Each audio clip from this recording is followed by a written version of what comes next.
kesempatan waktu untuk boleh bersama-sama dan ada di gereja ini untuk kembali belajar firman Tuhan. Nah, oleh sebab itu,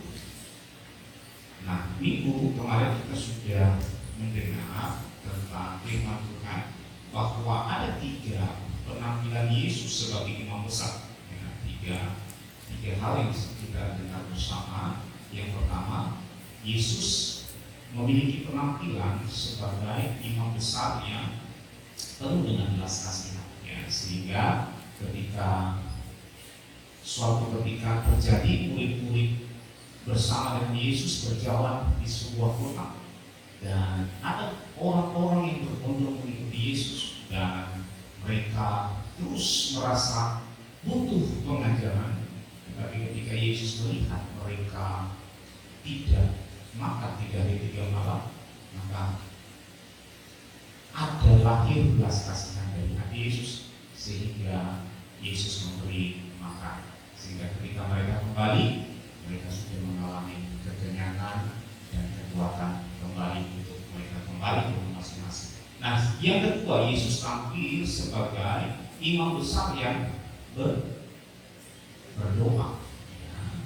Dan yang ketiga, kemarin kita juga belajar bahwa Yesus sebagai imam besar tampil sebagai imam besar yang menggenapi.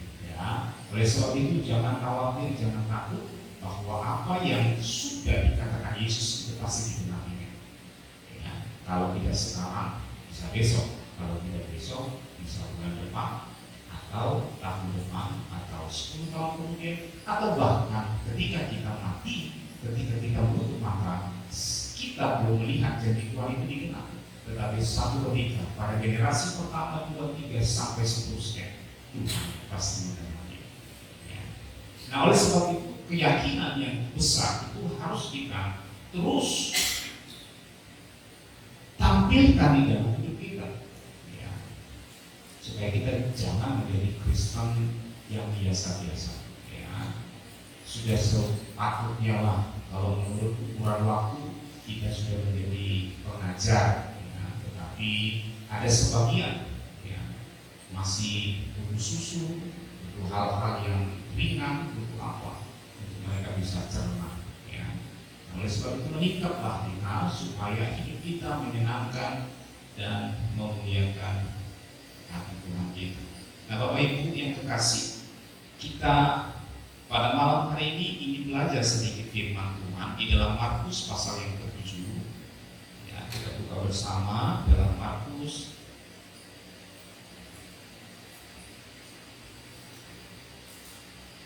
kita baca satu perikop dari ayat yang pertama. Sebelum kita baca, 2 minggu lalu saya menyampaikan firman Tuhan tentang pertobatan sejati. Dan di dalam pertobatan sejati ada satu kata yang dibahas minggu yang lalu oleh Bapak Gembala kita, yaitu dengan kata percuma. Memang kata percuma ini bukan menunjuk, adalah satu penekanan supaya seseorang yang mendengar itu berhenti mengikut Tuhan. Kata percuma di situ adalah supaya mengingatkan kita yang sudah sering mendengar, bahkan yang sudah sering melayani, untuk kita memiliki hidup yang benar. Kalau kita sudah menyadari ada hal yang terus menerus menjadi kekurangan kita, kalau kita bilang percuma, berarti harus ada tindakan, harus ada buah-buah. Kalau kita sudah mengerjakan dari hari ke hari, tahun ke tahun, tapi cacat celah yang kita alami masih cacat celah di bidang yang sama. Nah, mungkin manusia secara lahir tidak mengetahui secara detail cacat celah yang kita miliki secara spesifik. Nah, kita pribadi dengan Tuhan yang mengetahui. Nah, firman Tuhan dibentangkan untuk menyadarkan setiap kita, mengkoreksi. Firman Tuhan tampil sebagai cermin. Ketika kita bergerak panutannya firman, Ketika kita melihat diri kita, ada firman yang ditampilkan untuk mendandani. Kalau kita masih hidup dalam hal-hal yang tidak Tuhan suka, mari bersama kita tinggalkan. Pertobatan perubahan itu terjadi atau terlihat ketika ada tindakan yang nyata. Mungkin kita beberapa PA yang lalu, kita mungkin sudah menggaungkan atau mengatakan secara bersama, saya mau bertobat. Tetapi yang menjadi pertanyaan sekarang, apakah komitmen, apakah ungkapan yang kita ucapkan bersama di Selasa yang lalu itu sudah nampak di dalam kehidupan sehari-hari kita? Antara suami istri, antara orang tua dan anak, antara kakak adik, bersaudara. Apakah sudah kelihatan perubahan itu? Nah, kalau tidak terjadi perubahan dan pertobatan, cross check lagi. Nah, ini yang dikatakan percuma. Kalau kita sudah mendengar, kalau kita tidak bisa berubah, itu kan menjadi percuma firman yang kita dengar. Tetapi kata percuma ini bukan menekan kita, ya sudah, kita nggak usah ibadah. Nah, penampilan Allah kita yang minggu lalu sudah disampaikan adalah Allah yang setia dan benar. Kita tidak setia, Allah kita tetap setia. Dia tetap menampilkan pribadinya, dia tidak bisa berdusta terhadap dirinya. Dia adalah Allah yang setia. Tapi kesetiaannya itu menanti pertobatan kita masing-masing. Tuhan memberikan waktu yang cukup panjang bagi kita semua untuk kita kembali berbalik dari orang yang tidak setia menjadi setia, supaya kita bisa berpadanan, supaya kita sepadan, setia dengan setia, bertemu menjadi mempelai yang setia. Allah kita setia, kita mencong-mencong, dia tunggu tetap sampai kita bisa mengenakan pakaian pesta. Tapi jangan anggap lalai kemurahan, kesabarannya. Kata Roma kemarin, disinggung kemurahan dan kesabaran itu untuk bertujuan apa? Menuntut kita kepada bertobat, supaya kita bertobat. Kalau pengiringan pelayanan ini berjalan tanpa pertobatan, itu sia-sia. Nah, di dalam Markus pasal yang ke-7 ini menunjuk ada serangkaian kelompok ahli-ahli Taurat, orang Farisi bersama dengan Yesus dan murid-muridnya. Kita akan melihat secara singkat dari satu perikop dari ayat pertama sampai ayat ke-23, dibaca secara perlahan supaya kita bisa menikmati firman Tuhan. Silakan Markus pasal yang ke-7 dimulai ayat yang pertama.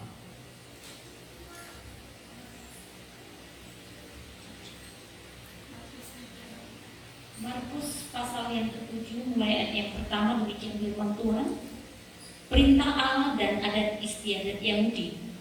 Pada suatu kali serombongan orang Farisi dan beberapa ahli Taurat dari Yerusalem datang menemui Yesus.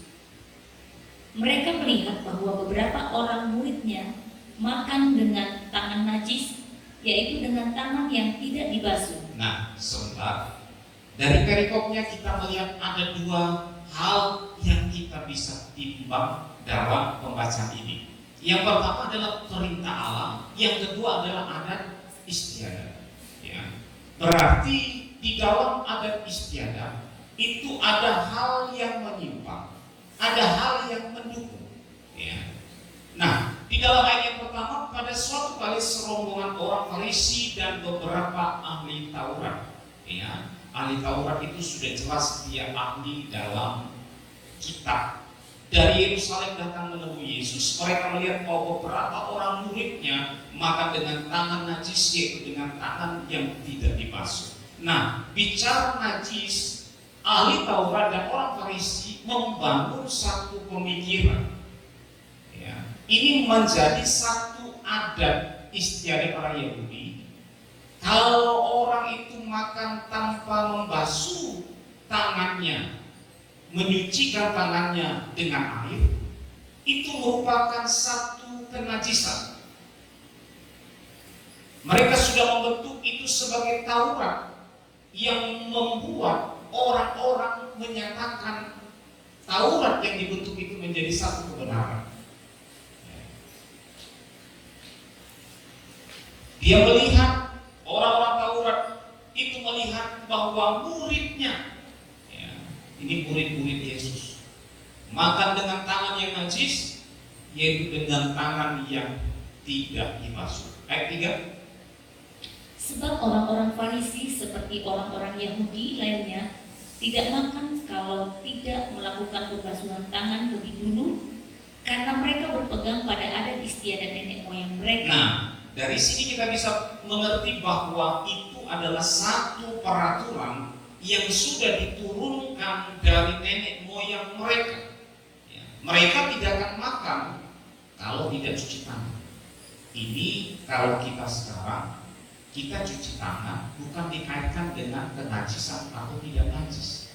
Kita cuci tangan sebelum makan dikaitkan dengan kesehatan, supaya tidak disentri, sakit perut dan lain-lain. Bersih itu bisa kita nikmati sehatnya. Tetapi mereka mengaitkan itu menjadi satu pegangan adat istiadat nenek moyang, membuat mereka jadi menjengkal dan menghakimi orang yang tidak basuh tangan kalau makan. Ayat yang keempat. Dan kalau pulang dari pasar, mereka juga tidak makan kalau tidak lebih dahulu membersihkan dirinya. Banyak warisan lain lagi yang mereka pegang, umpamanya hal mencuci cawan, kendi, dan perkakas-perkakas tembaga. Saya melihat ayat yang keempatnya adalah satu prinsip hidup yang bagus. Pulang dari pasar, nah sekarang kita pulang dari keramaian, keluar, kita balik ke rumah, kita harus membersihkan diri, pakaian direndam, bersih-bersih mandi, itu apa? Pola hidup yang sehat. Tetapi mereka mengkaitkan itu kepada pola satu Taurat yang tidak boleh dilanggar, kaitannya dengan najis. Banyak lagi, bukan hanya cuci tangan, bukan hanya bersih-bersih ketika kita pulang dari pasar, tetapi banyak warisan lain lagi yang mereka pegang, umpamanya hal mencuci cawan, kendi, dan perkakas tembaga. Jadi kita dapat mengetahui bahwa banyak sekali Taurat-Taurat yang diberikan atau yang dimunculkan. Ketika ahli Taurat memandang ini satu kebenaran yang bisa diangkat, ini bukan kebenaran firman Tuhan, tapi kebenaran berdasarkan ajaran yang diturunkan dari nenek moyang dan dianggap itu bisa sebagai koridor untuk mereka kerjakan. Mereka buat itu satu perundangan atau Taurat yang baru. Ini di luar dari seluruh Taurat yang diterima oleh Musa. Nah, banyak Taurat-Taurat yang dimunculkan oleh ahli-ahli Taurat. Untuk apa? Untuk membuat semuanya itu bagus sebenarnya. Tetapi ketika itu menjadi tidak bagus karena Taurat yang ditampilkan mereka seperti mereka mau menandingi kebenaran firman Tuhan, meniadakan kebenaran itu dan membangkitkan kebenaran Taurat yang mereka buat. Makanya perikomnya tadi berkata perintah Allah dan adat istiadat orang Yahudi. Banyak hal yang mereka ciptakan untuk umat yang ketika itu boleh lakukan. Ayat yang kelima. Karena itu orang-orang Farisi dan ahli-ahli Taurat itu bertanya kepadanya, mengapa murid-muridmu tidak hidup menurut adat istiadat nenek moyang kita, tetapi makan dengan tangan najis? Terus jawabnya kepada mereka, benarlah nubuat Yesaya tentang kamu, hai orang-orang munafik, sebab ada tertulis, bangsa ini memuliakan aku dengan bibirnya, padahal hatinya jauh daripadaku. Terus percuma mereka beribadah kepadaku, sedangkan ajaran yang mereka ajarkan ialah perintah manusia. Perintah Allah kamu abaikan untuk berpegang pada adat istiadat manusia. Nah, perintah Allah diabaikan. Nanti kita akan melihat ayat selanjutnya. Untuk berpegang kepada adat istiadat yang mereka pegang. Masing-masing kita berbeda suku, berbeda daerah, berbeda latar belakang, kita punya adat istiadat masing-masing berbeda. Tetapi yang menjadi penekanan di sini bukan karena adat istiadatnya, tetapi ada satu tumpang tindih antara kebenaran firman Allah dengan adat istiadat yang mereka utamakan. Kalau seperti kita, ya, adat misalnya menghormati orang yang lebih tua, itu adat norma yang harus kita kerjakan, bukan? Apakah itu melanggar firman Tuhan? Memberi makan orang tua itu sebagai satu bukti ucapan terima kasih kita kepada orang tua. Itu adat juga yang saya kerap kali lihat di beberapa suku, dan itu baik. Karena orang tua sudah membesarkan anak, itu hal-hal yang baik. Tetapi jangan, nanti ada sangkut kepada orang tua juga. Jangan kita seperti mengutamakan Tuhan, tetapi meniadakan hal-hal yang normatif. Normatif itu adalah budaya-budaya yang kita pelihara sesama manusia. Jangan ketika kita datang beribadah, kita tidak memandang lagi hal-hal yang patut dipandang secara normatif. Hukum sosial itu berlaku di tengah-tengah manusia yang hidup secara sosial. Bukan ketika kita masuk di dalam gereja, kita menjadi eksklusif dan tidak memandang lagi kepada orang-orang sekitar kita. Itu eksklusif. Nah, ahli-ahli Taurat mengajarkan demikian. Makanya Tuhan menentang. Makanya murid-muridnya sengaja ketika dia makan dia tidak cuci tangan. Ketika ahli-ahli Taurat dan Farisi melihat, dia bertanya, "Loh, kamu kan rabi, pengajar, masa kamu nggak ngerti itu bahasa sehari-hari?" Itu murid-muridmu makan, tapi tidak membasuh tangan, itu najis. Ya. Dia yang keenam jawabnya kepada mereka, "Benarlah buat Yesaya tentang kamu, hai orang-orang munafik, sebab ada tertulis, bangsa ini memuliakan aku dengan bibirnya, padahal hatinya menjauh daripada. Percuma mereka beribadah." Perhatikan, ada kata percuma. Saya melihat dalam Matius pasal yang kelima, coba kita agak lari sedikit dalam Matius pasal 5 ayat yang ke-20. Matius pasal 5 ayat yang ke-20, demikian firman Tuhan.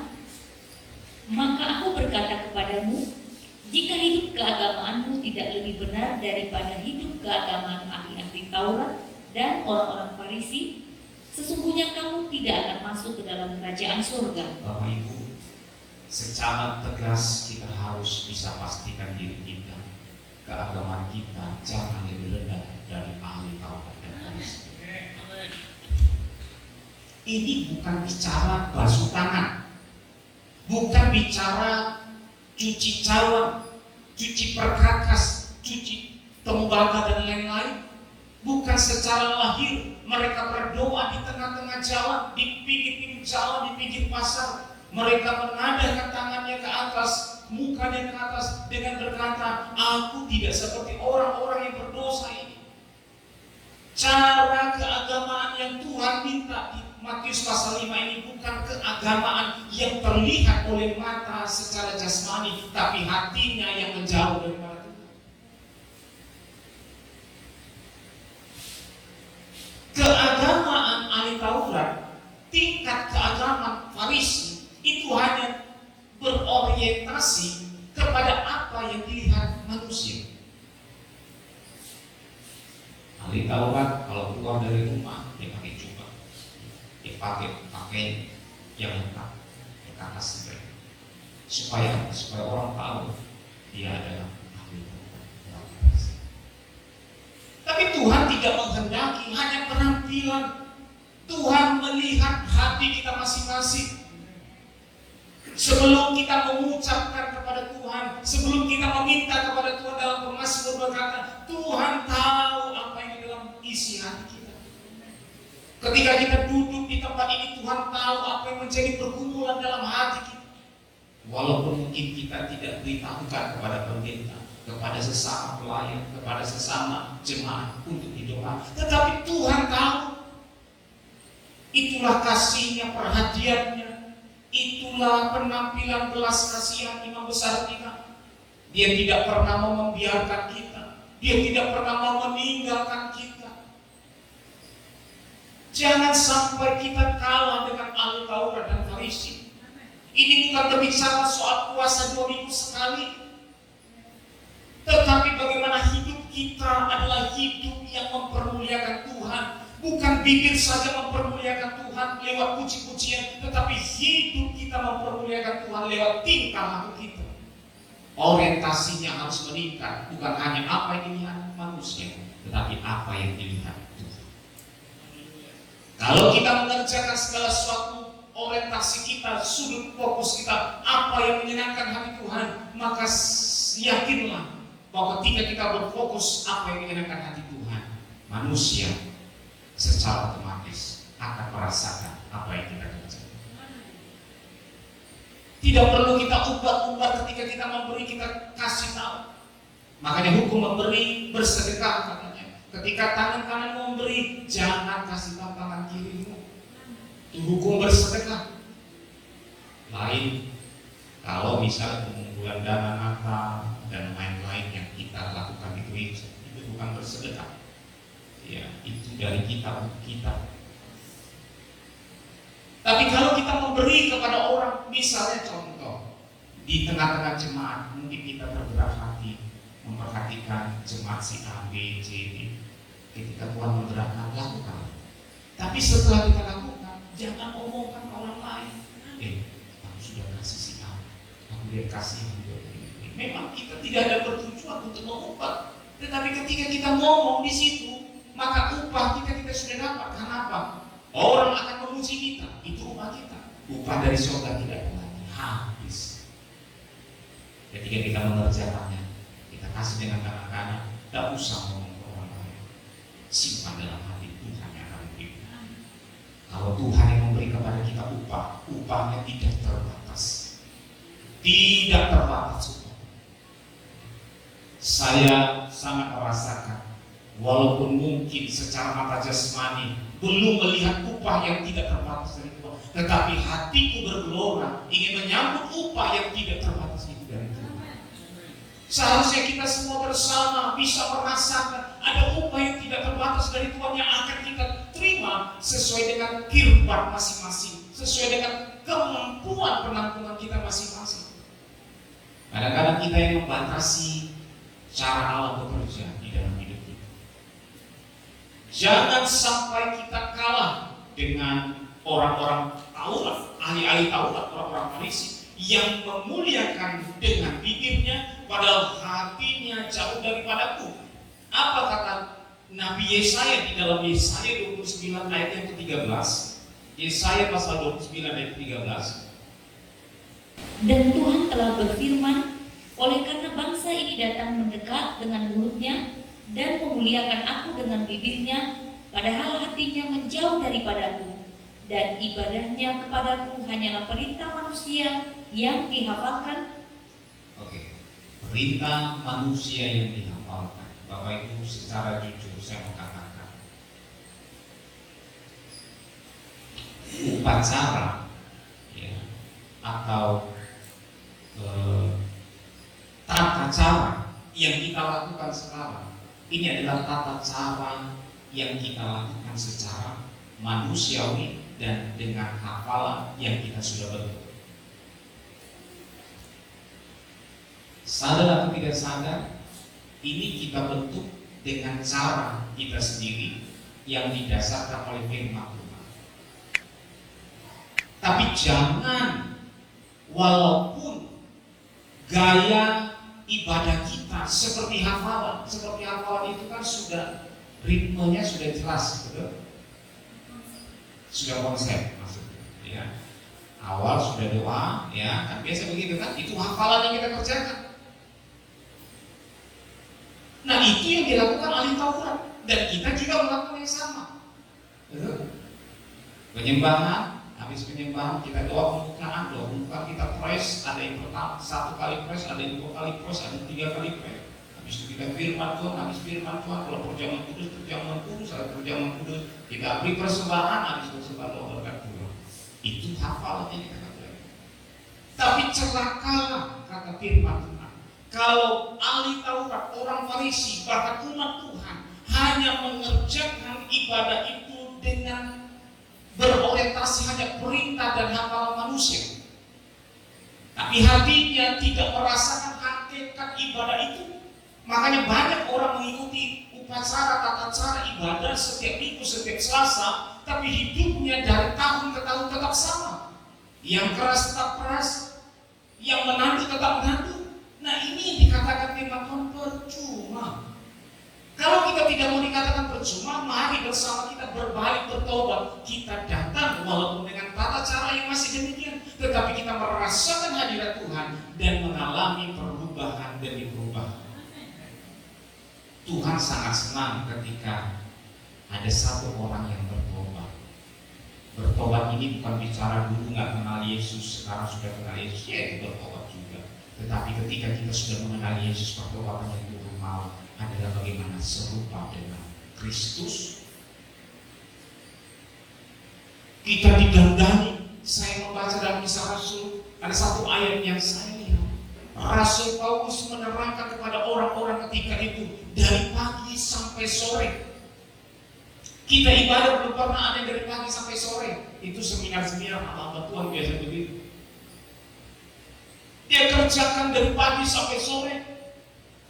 Tetapi yang dia ceramai, yang dia khotbah itu tidak semuanya bisa mengerti. Bahkan ada sebagian yang pergi mencuek. Betapa mungkin secara manusia mungkin si Rasul Paulus dia menerus keadaan. Tujuan penjelasan itu supaya kita mengerti, Bapak Ibu Saudara. Marilah kita peka terhadap apa yang Tuhan mau dalam hidup kita, supaya kita terus meningkat dan meningkat. Ketika Tuhan sudah melihat kita pantas, maka tubuh rohnya diberikan kepada kita. Ketika tubuh rohani kita sudah miliki, kita sudah senang bersama dengan Kristus. Itu pencapaian hakiki. Itu bukan prinsip orang yang putus asa, yang miskin saja. Walaupun kita dipercayakan Tuhan dengan kekayaan yang mungkin tidak berkaya melimpah, tapi ada kekayaan, tetap pikiran kita kepada Tuhan, supaya pikiran kita tidak diseret kepada hal-hal duniawi. Kalau kita bisa menikmati apa yang di dunia ini, nikmatilah, tetapi jangan engkau syarat dengan nikmat dunia ini. Makanya jangan hidup sebagai orang-orang duniawi. Kita harus tetap mengerjakan pekerjaan kita dengan maksimal di dunia ini, tapi jangan hidup sebagai orang duniawi. Hawa nafsu, kemunafikan, dan lain-lain itu tetap bekerja dalam hidup kita. Itu yang harus kita tinggalkan. Nah, kembali kita kepada Markus pasal yang ke-7 tadi, ayat yang ke-8 berkata, perintah Allah kamu abaikan untuk berpegang pada adat istiadat manusia. Banyak yang kita lihat, mungkin di lingkungan kita kan, di tetangga kita kan, atau saudara-saudara kita kan, yang sering mengabaikan perintah Allah karena berpegang kepada adat, pandangan manusia. Saya tidak mengerti secara detail tentang adat istiadat masing-masing suku yang ada di Indonesia, tetapi saya ingin menyimpulkan secara garis besar bahwa apa yang bertentangan dengan firman Allah itulah adat yang tidak boleh kita kerjakan. Kalau mungkin ada orang-orang khusus yang bisa spesial menangani perkara adat istiadat ini, tapi saya mengeneralisasikan bahwa setiap adat yang bertentangan dengan firman Tuhan itu tidak disukai. Kalau kita lebih berpegang kepada ajaran nenek moyang kita daripada firman Tuhan, itu pun tidak Tuhan sukai. Apa saja. Makanya firman Tuhan pun dengan tegas berkata, kalau ayah ibumu, kalau saudaraku laki-laki, anakmu dan lain sebagainya, itu memperhatikan lebih condong kepada dia daripada kepada Allah, tinggalkan mereka. Ini bukan, nah kalau orang yang mendengar ini adalah orang yang tidak paham dengan kronologis firman Tuhan, maka itu acara Kristen kok begitu? Iya, memang begitu. Makanya secara batin kita harus melepaskan, memutuskan hubungan batin kita. Dalam memutuskan hubungan batin bukan langsung kita membiarkan. Kadang kan banyak orang karena ada anaknya, karena istrinya, karena suaminya, karena orang tuanya, dia malas kepada Tuhan, dia galau sehingga dia jatuh ke dalam dosa dan lain sebagainya. Putus asa, kecewa karena dia gumuli orang tuanya nggak berubah, karena dia gumuli anaknya tidak berubah. Putus asa kenapa? Karena dia pikir dia yang bisa mengubah hidup orang yang dia gumuli. Kita harus menyadari Bapak Ibu, kata putus hubungan batin itu adalah kita berserah kepada Tuhan yang mempunyai pemilik masing-masing orang ini, sehingga kita bebas.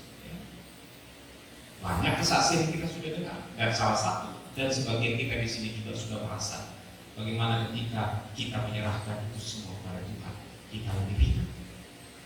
Kalau kita sudah tahu itu lebih ringan, kenapa kita pikul terus yang bukan bagian kita? Yang kita harus pikul apa? Salib. Itu yang harus kita pikul, bukan beban-beban itu yang kita pikul. Beban itu tinggalkan. Makanya Yesus berkata, marilah kepadaku, hai kau yang berbeban dan letih lesu dan berbeban berat, datang kepadaku, serahkan kepadaku, aku akan memberi kelegaan kepadamu. Tapi selain kelegaan, firman Tuhan berkata, pikulah karena kuk yang kupasangkan adalah ringan. Surat Yohanes berkata, ketika kita kasih semakin tinggi kepada Tuhan, maka perintah Tuhan itu tidak berat.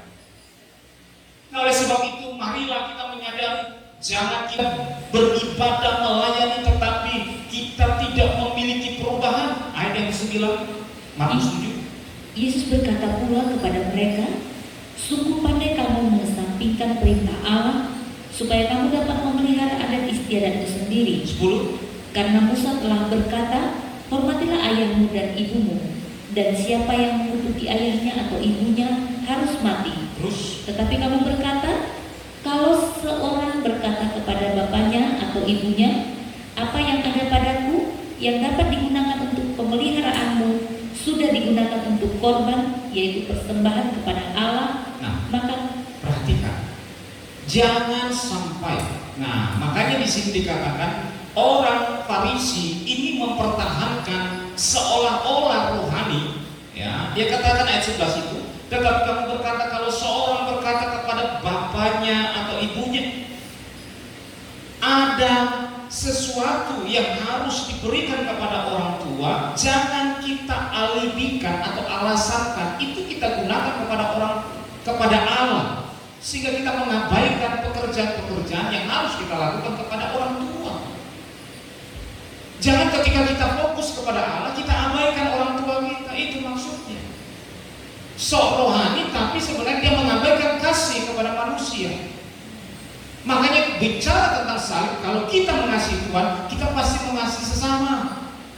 Kalau saya bisa menafsirkan secara panjang, ketika seorang suami mengasihi Tuhan, dia pasti mampu mengasihi istrinya. Dan demikian seorang istri ketika dia mengasihi Tuhan, dia harus mampu menghormati suaminya. Ini kasih yang harus berpadanan dengan apa yang kita lakukan kepada Tuhan. Jangan kita sok-sok banyak bekerja, berkorban kepada Tuhan melalui gereja, tapi kita abaikan orang-orang yang di sekitar kita. Dan bukan berarti kami melarang Bapak Ibu Saudara berkorban untuk gereja. Itu baik.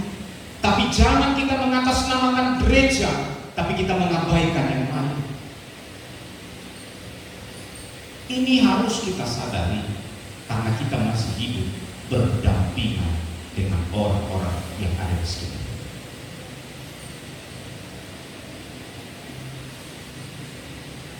Kita boleh radikal kepada Tuhan, tapi jangan sikap kita acuh tak acuh terhadap lingkungan.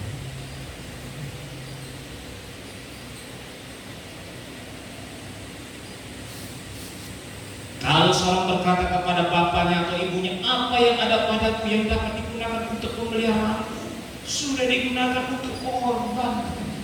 Dengan kata lain, udah lama hiduplah situ. Aku hanya berkorban untuk gereja. Itu tidak boleh. Apakah dengan khotbah ini sama Bapak Ibu berkorban untuk gereja? Saya yakin dan percaya kalau kita mengasihi Tuhan, kita tahu apa yang harus kita perbuat. Orang-orang munafik yang cenderung mencari-cari kesalahan di tengah-tengah kebenaran.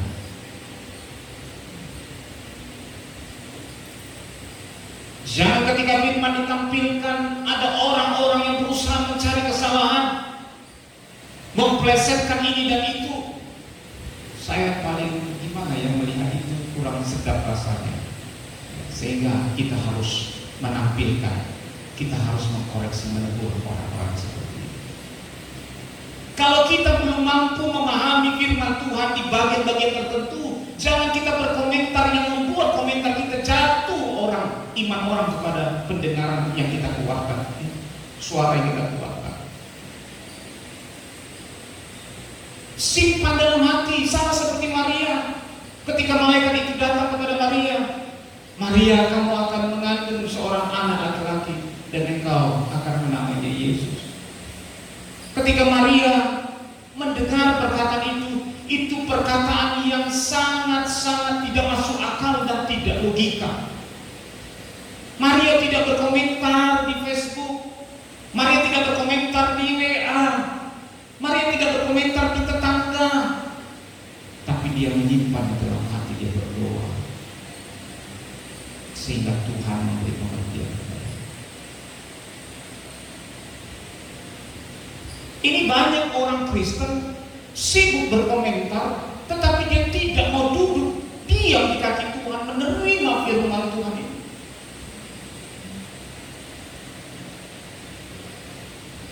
Banyak paham-paham yang di luar sana yang mungkin tidak sepaham dengan ajaran kita, dan kita mungkin tidak sepaham dengan ajaran kita. Sebagai orang-orang yang rindu disucikan, terimalah firman itu dalam hati dan bukalah hati kita selebar-lebar agar Tuhan bekerja secara leluasa. Ayat yang ke-13. Dengan demikian firman Allah, saya ulangi kembali. Dengan demikian firman Allah kamu nyatakan tidak berlaku demi adat istiadat yang kamu ikuti itu, dan banyak hal lain seperti itu yang kamu lakukan. Banyak kita lebih mengutamakan adat daripada Tuhan. Contohnya hari Minggu, kalau ada pesta dengan gereja ibadah, mana yang kita pilih? Kalau kita mungkin pilih ibadah, tapi sebagian orang pasti pilih pesta. Di depan mata kita kok kita lihat. Apakah kita tidak mengerti sebenarnya apa yang menjadi kata Allah? Kenapa seringkali kita mengabaikan perintah Allah demi mengedepankan apa yang hal-hal lahiriah jasmani? Mungkin ini menyenangkan saudara-saudara kita, menyenangkan darah dan daging kita. Kita kesampingkan firman Allah.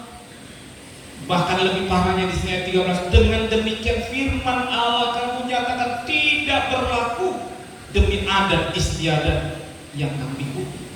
Dan banyak hal lain, bukan hanya sekedar perihal dengan orang tua, banyak sekali. Makanya orang Yahudi itu sangat ribet mereka. Ya.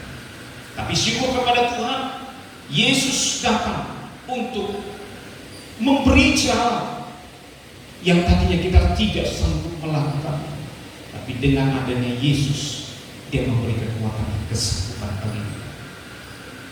Ayat yang ke-14 dia berkata, lalu Yesus memanggil lagi orang banyak dan berkata kepada mereka, kamu semua dengarlah kepadaku dan camkanlah. kamu semua dengarlah kepadaku dan camkanlah. Ayat 15. Apapun dari luar yang masuk ke dalam seseorang tidak dapat menajiskannya, tetapi apa yang keluar dari seseorang itulah yang menajiskannya.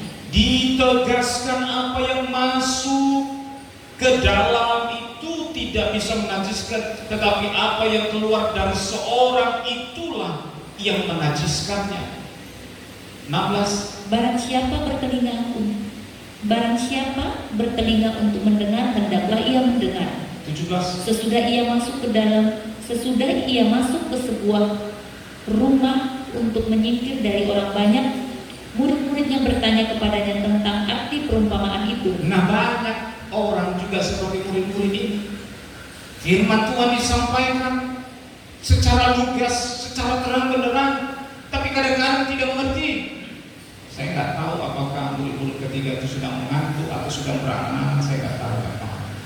Tapi pada intinya mereka tidak mengerti arti perumpamaan Yesus. Lanjutkan. Maka jawabnya, apakah kamu juga tidak dapat memahaminya? Tidak tahukah kamu bahwa segala sesuatu dari luar yang masuk ke dalam seseorang tidak dapat menajiskannya? Terus, karena bukan masuk ke dalam hati, tetapi ke dalam perutnya, lalu dibuang di jamban. Dengan demikian ia menyatakan semua makanan halal. walaupun demikian Yesus tetap memberikan jawaban pada mereka semua. Dia katakan, karena bukan, ya, ayat yang ke-18 setelah tanda tanya, tidak tahukah kamu bahwa segala sesuatu dari luar yang masuk ke dalam seorang tidak dapat menajiskannya? Makanya tidak ada najis lagi kita makan B2, tidak ada najis lagi kita makan B1, tidak ada najis lagi kita makan B3. Ya, B3 mungkin biawak dan kawan-kawannya. Tidak ada kenajisan lagi memakan, mungkin ular kan kita mau makan atau apa. Semua halal. Ditegaskan loh. Ayat yang ke-19, dengan demikian dia menyatakan semua makanan Halal. tidak perlu stempel. Bagi kita semua yang masuk itu halal, asal dengan doa, dengan ucapan syukur kepada Tuhan Yesus. Tapi walaupun doa kita, tapi kalau biawaknya hasil curian tidak boleh. Itu juga melanggar. Ya, curian itu berdosa. Tapi kalau dijual di pasar, kita beli biawaknya, dimasak oleh istri saya, pasti enak. Karena klien semua sudah merasakan, walaupun pertama dia tidak tahu, ketika rasanya apa? Pokoknya daging enak. Ketika dia mau tahu, wah sudah masuk, apalagi nggak najis, itu nggak najis. Tapi ketika kita keluarkan itu melalui perkataan kita berkata sama orang, itu yang buat najis. Nah, orang Kristen ini sangat nikmat dan lezat. Ayat yang ke-20, Katanya lagi, apa yang keluar dari seseorang itulah yang menajiskannya. 21. Sebab dari hati orang timbul segala pikiran jahat, percabulan, pencurian, pembunuhan, perzinahan, keserakahan, kejahatan, kelicikan, hawa nafsu, iri hati, hujat, kesombongan, kebebalan. Semua hal-hal jahat ini timbul dari dalam dan menajiskan orang. Jadi yang membuat najis bukan apa yang masuk, tetapi apa yang membuat bukan dari perkataan saja, dari pikiran. Pikiran itu dirasuk sehingga lahir dari perbuatan. Ya. Menampar istri itu perbuatan jahat, caci maki istri itu perbuatan jahat, ya. Caci maki anak itu perbuatan jahat. Itu keluar.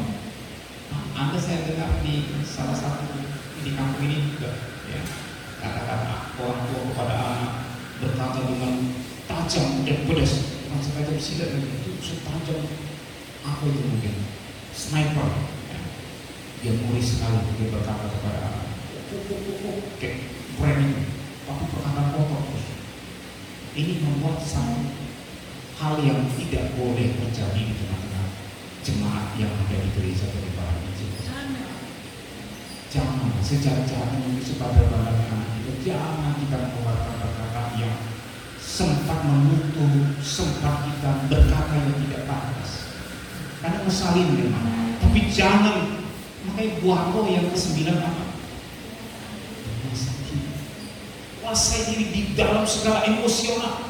Makanya saya pernah mendengar kesaksian sebuah hamba Tuhan, ketika dia emosi terhadap situasi, apa yang dia lakukan? Dia masuk ke kamar mandi, Dia buka bajunya, dia siram kepalanya, habis basah semuanya, dingin otaknya. Kalau nggak percaya coba, yang emosional ya, yang emosi jangan, nanti masuk angin. Apalagi kalau ada orang tua, jangan sembarang, sudah malam jangan, karena jebur tiba-tiba tusuk, masuk angin begini. Itu tips kiat-kiat. Kalau saya, sepengendalian saya diam. Kalau saya emosi, saya belajar diam untuk mengendalikan mulut, supaya ketika kalau emosi mulut keluar, itu pasti kata-kata yang menyakitkan. Ketika sudah agak redam, baru kita bisa ngomong. Nah itu menangkal. Saya sudah belajar coba menguasai diri dalam hal-hal, melihat hal-hal ini, saya coba kendalikan diri, diam. Setelah beberapa menit kita ngomong, itu baru enak, nggak pedes-pedes gitu. Tapi kalaupun sesekali keluar pedes, kalau bertujuan baik, menegur, terima. Karena teguran itu bertujuan untuk mengubah hidup kita. Kalau lewat firman Tuhan, tapi jangan lewat amarah ya. Amarah itu beda ketika kita mengajar. Kalau kita mengajar masih ada, ya, sudah sekali, 2 kali, 3 kali dibilang jangan begini terus dia.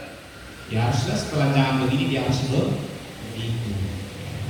Tapi begitu yang benar sesuai dengan maunya Tuhan. Nah oleh sebab itu kalau kita menyadari secara menyeluruh sebenarnya firman Tuhan ini bermaksud adalah supaya kita semua menyenangkan hati Tuhan. Jangan kita mengedepankan perintah Allah daripada adat istiadat yang kita pegang. Mungkin sebagian orang menolak hal ini, tapi biarlah firman Tuhan simpan dalam hati supaya kita bisa menjadi orang-orang yang menyenangkan hati Tuhan.